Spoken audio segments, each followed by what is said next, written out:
Hello, আসসালামু আলাইকুম রহমতুল্লাহ। সম্মানিত সুধী, আপনাদেরকে স্বাগত জানাচ্ছি ফার্মাকোলজি টিউটোরিয়ালসে।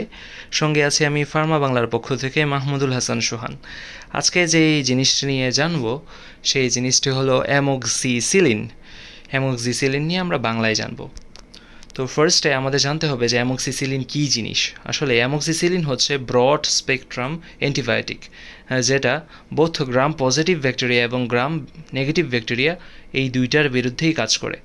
আর অ্যামোক্সিসিলিন এমপিসিলিন থেকে ফাস্ট অ্যাবজর্ব হয়, দ্রুত শোষিত হয়।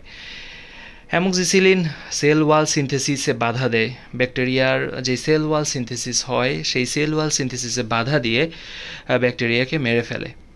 তো এখন আমরা জেনে নিব যে কোন কোন রোগে অ্যামোক্সিসিলিন ইউজ করা হয়। যেহেতু ব্রড স্পেকট্রাম, সেহেতু অনেক ধরনের রোগে এটা ইউজ করা হয়ে থাকে।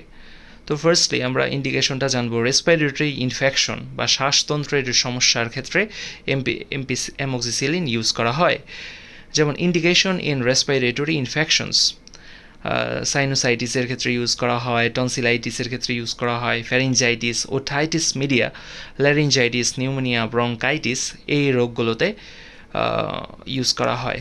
দেন পরবর্তীতে গ্যাস্ট্রোইন্টেস্টাইনাল যে ইনফেকশন, আমাদের পরিপাকতন্ত্রের যেই সমস্যাগুলোতে অ্যামোক্সিসিলিন ইউজ করা হয় সেটা হচ্ছে টাইফয়েড এবং প্যারাটাইফয়েড। আমরা জানি যে টাইফয়েড হলে আমাদের স্মল ইন্টেস্টাইনে প্রবলেম হয়, তো এই ক্ষেত্রেও অ্যামোক্সিসিলিন ইউজ করা হয়ে থাকে। দেন পরবর্তীতে অবস্ট্রাকটিক্স অ্যান্ড গাইনোকোলজিক্যাল ইনফেকশনের ক্ষেত্রেও অ্যামোক্সিসিলিন ইউজ করা হয়।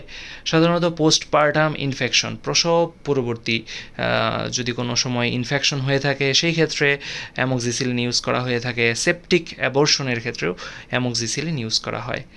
দেন পরবর্তীতে ইউরিনারি ট্র্যাক্ট ইনফেকশন বা ইউটিআই এর ক্ষেত্রেও অ্যামোক্সিসিলিন ইউজ করা হয়।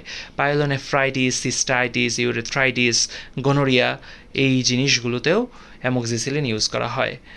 দেন পরবর্তীতে এর সাইড ইফেক্ট, এটা ব্যবহার করলে কী কী ধরনের প্রবলেম হতে পারে, যেমন ডায়রিয়া হয় অনেকের ক্ষেত্রে, ইনডাইজেশন হয়, কারো কারো ক্ষেত্রে র্যাশ হয় স্কিনের মধ্যে। তো এই জিনিসগুলো সাইড ইফেক্ট আকারে দেখা যায় অনেক সময়। দেন এটার ডোজটা কেমন হবে, একমাত্র ডাক্তারই আসলে ডোজটা কত হবে সেটা সিদ্ধান্ত নিতে পারেন। কারণ আমরা জানি যে অ্যান্টিবায়োটিক যে ব্যবহার করা হয় সেটা খুবই খুবই ডেঞ্জারাস ড্রাগ বলা যায়। যে কারোর ক্ষেত্রে যদি এএমআর হয়ে যায়, অ্যান্টিমাইক্রোবিয়াল রেজিস্ট্যান্ট হয়ে যায়, তাহলে সেই অ্যান্টিবায়োটিক আর কাজ করবে না। তো সেই জন্য এই ডোজটা খুবই খুবই খুবই ইম্পর্ট্যান্ট। তো কোনো কোনো ক্ষেত্রে ডক্টর সিদ্ধান্ত নিতে পারেন যে 500 মিলিগ্রাম ইউজ করা হবে নাকি 250 মিলিগ্রামের ক্যাপসুল ইউজ করা হবে না 1 গ্রামের ক্যাপসুল ইউজ করা হবে, একমাত্র ডক্টরই এটা সিদ্ধান্ত নিতে পারেন। তো সেজন্য আপনারা যখন কোনোভাবে এই ধরনের রোগগুলোতে টনসিলাইটিস বা রেসপিরেটরি ট্র্যাক্ট ইনফেকশন বা টাইফয়েডে আক্রান্ত হবেন, অবশ্যই অবশ্যই অবশ্যই চেষ্টা করবেন ডক্টরের পরামর্শ নিতে, নইলে জীবনে বিপদ ঘটতে পারে। Thank you everyone for watching.